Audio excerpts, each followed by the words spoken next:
On the afternoon of August 4th, 2020, the city of Beirut sprawled along the Mediterranean, bustling with the hum of summer activity.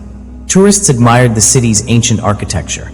Fishermen worked their nets near the iconic shores, and the daily rhythm of commerce pulsed through Lebanon's busiest harbor.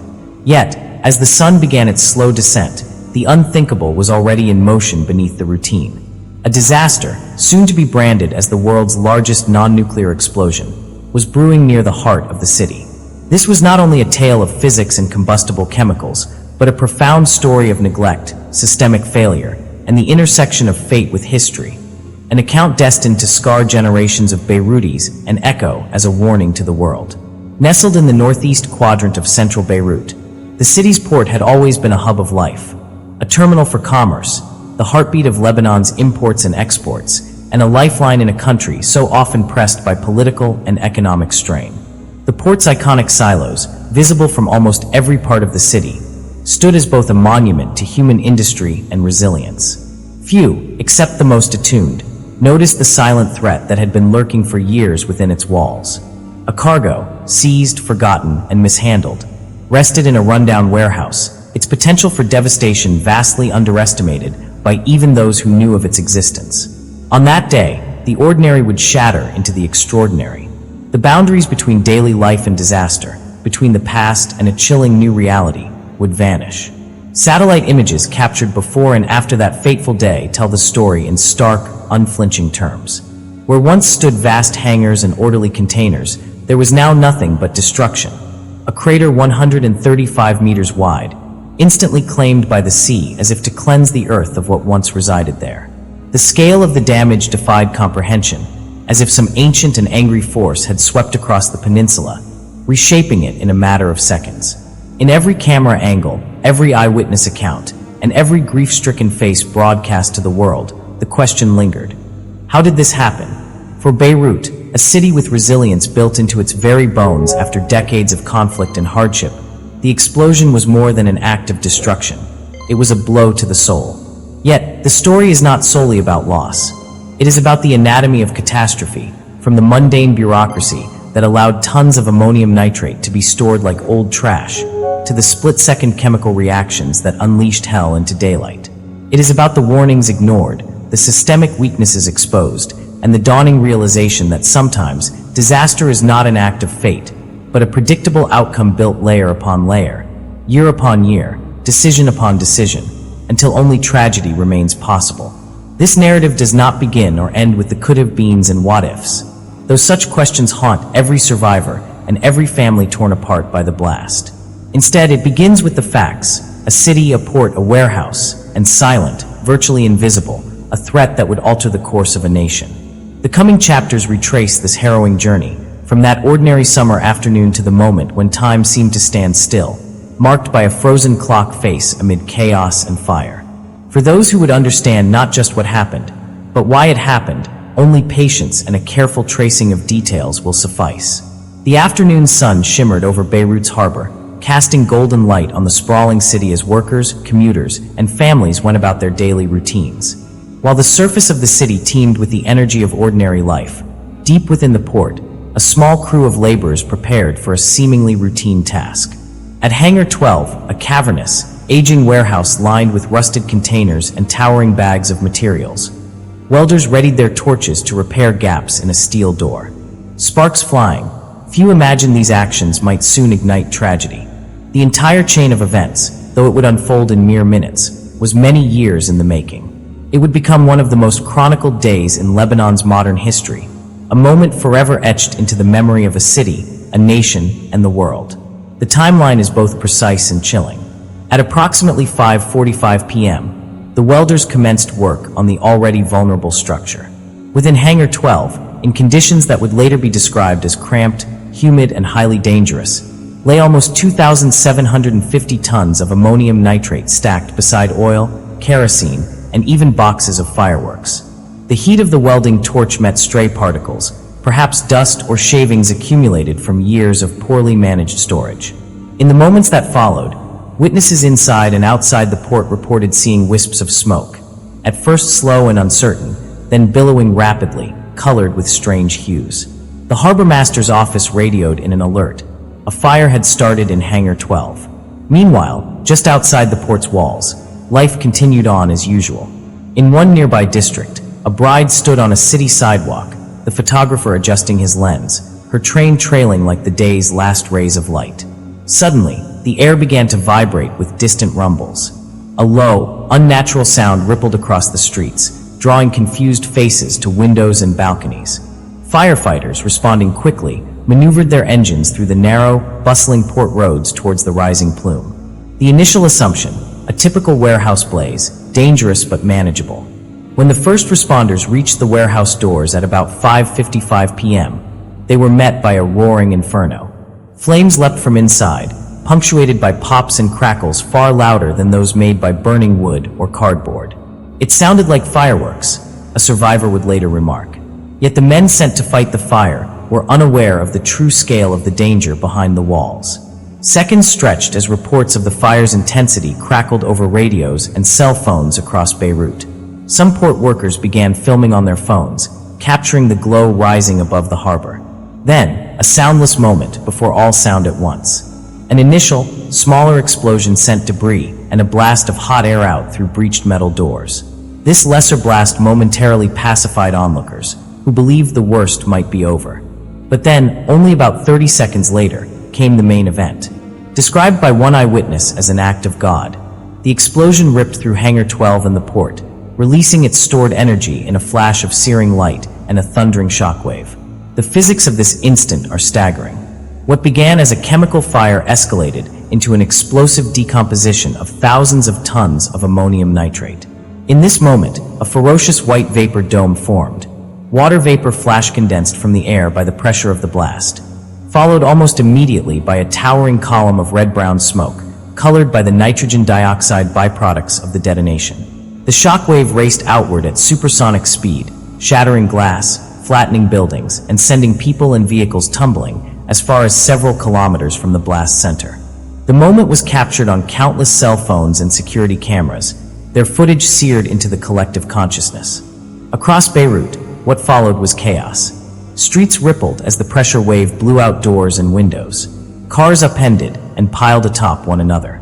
The distinctive sound of the blast echoed, an immense rolling roar, mingling with the cries of the injured, the panicked, and those searching for loved ones. The explosion momentarily disturbed the Earth's ionosphere above Lebanon, causing glitches in GPS and long-distance radio transmission, a testament to how far-reaching the shockwave truly was. Smoke columns towered over the city as emergency sirens screamed and cell networks faltered under the surge of frantic calls. At the epicenter, the devastation was almost unimaginable. The harbor, once a symbol of hope and trade for a nation, had been erased. Where Hangar 12 and its neighbors once stood, only a chasm remained, 135 meters across, instantly filled with seawater racing in from the harbor. Warehouses, shipping containers, cars, and even entire port piers had been vaporized, their debris scattered across both land and sea. The force of the shockwave sank nearby cargo vessels, crippled the port's grain silos, and spread a toxic dust that would linger across the district for weeks. For Beirutis everywhere, time seemed to freeze. In countless homes, offices, and schools, people watched their world crumble in an instant. Security footage from apartments recorded the precise moment. A bright flash, then darkness as power grids failed and entire neighborhoods were plunged into blackout. Survivors staggered from their homes, their faces cut and bloodied by flying glass, staring at a skyline forever altered. The city, its rhythm disrupted, collapsed into a stunned, collective silence. In the hours that followed, first responders, volunteers, and journalists poured into the ruined districts. They encountered scenes of devastation that defied belief. Children pulled from rubble, families shouting names into the dust, hospitals overflowing, operating without light or power. The true scale of the disaster would only become clear in the coming days. But in those first moments, every second was a struggle for survival, rescue, and understanding. Thus ended one of the darkest days in Beirut's history, its catastrophic crescendo echoing across continents. The world would soon ask, how could such a calamity happen in the heart of a modern city? The answers lay smoldering in the ruins, awaiting discovery amidst grief, confusion, and anger. A city in shock, searching for the first fragile threads of explanation. The heart of the Beirut catastrophe was a silent threat, that had loomed for years in the shadowed recesses of the city's once bustling port. Stored inside Hangar 12 was an enormous quantity of ammonium nitrate, 2,750 metric tons, which, despite its common use as fertilizer, is a chemical compound with explosive potential that demands vigilant handling. The story of this volatile cargo traces back to November 2013, when a Moldovan-flagged ship named Rosas carrying the fertilizer arrived at Beirut's port. Due to financial and mechanical troubles, the vessel was stranded, and eventually its cargo was confiscated by Lebanese authorities. What followed was a series of years marked by dangerous neglect. The ammonium nitrate was offloaded into the port's warehouse in 2014, sitting there amidst other flammable and hazardous materials, in blatant violation of safety protocols. This stockpile would eventually become the most destructive non-nuclear explosive event in history. To understand the scale of this explosion, one must grasp the properties and potential of ammonium nitrate itself. While widely used in agriculture due to its high nitrogen content essential for plant growth, ammonium nitrate is also infamous as a key component in improvised explosives. In certain conditions, such as exposure to heat, shock, or contamination with fuels, it can detonate with tremendous force. The compound's instability is compounded by the massive volume stored without proper containment or safety measures inside Hangar 12, adjacent to a highly populated urban area. When sparks from welding ignited a fire in the warehouse, the catastrophic reaction was all but inevitable. The sequence of explosions began with a smaller blast equivalent to the detonation of roughly 1,500 kilograms of TNT, followed by a second, far more immense blast estimated at around 1.5 kilotons of TNT equivalent. This energy release is approximately 10% of the atomic bomb dropped on Hiroshima in 1945, though the Beirut explosion was chemical, not nuclear. The detonation unleashed a shockwave that rippled far beyond the immediate vicinity, felt as far as the island of Cyprus, nearly 200 kilometers away. Structural damage radiated across the city, with windows shattered miles from the blast center and buildings obliterated.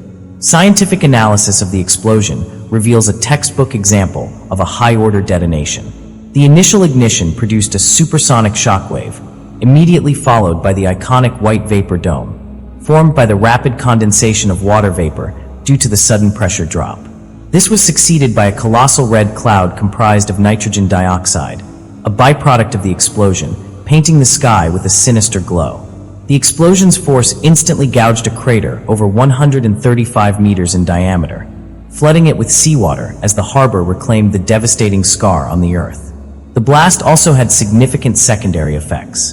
The massive release of energy and dust disturbed the Earth's ionosphere, temporarily disrupting GPS and long-range radio communications, a rare phenomenon demonstrating the extraordinary scale of the event.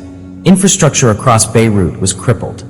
The city's power grid collapsed, plunging neighborhoods into darkness and complicating rescue and emergency responses. More than 70,000 homes suffered damage, leaving approximately 300,000 people homeless. Banks, schools, transportation networks, and vital grain silos critical for Lebanon's food security were destroyed or severely impaired. The human toll was staggering. The explosion killed 218 people, and over 7,000 were injured, many with life-altering wounds. Among the dead were citizens from numerous countries, highlighting the city's international character. Syrians, Armenians, Bangladeshis, Filipinos, Egyptians, and others all lost their lives in the blast. In addition, the United Nations reported that 34 refugees died or went missing, with more than 124 injured.